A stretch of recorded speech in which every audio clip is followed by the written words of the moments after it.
د ننګرهار ولایت په مرکز جلال آباد ښار او 22 ولسوالیو کې تر 15 کلونو کم عمره 980,000 ماشومانو ته د پولیو ضد واکسین اوه ورځنی کمپاین پیل شو.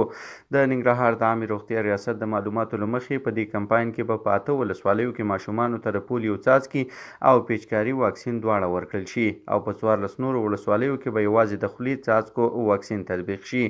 د ننګرهار د عامې روغتیا رئیس مولوي امین الله شریف د کمپاین د پرانیستې پر مهال له خلکو وغوښتل چې د واکسین له ټیمونو سره همکاري وکړي او خپل ماشومان د پولیو له ناروغۍ څخه خوندي کړي. د پولیو محو مرکز مسؤلینو په ننګرهار کې د پولیو د 15 مثبتو پیښو او په کونړ کې د یوې مثبتې پیښې یادونه وکړه او له کورنیو او اړوند ادارو یې وغوښتل چې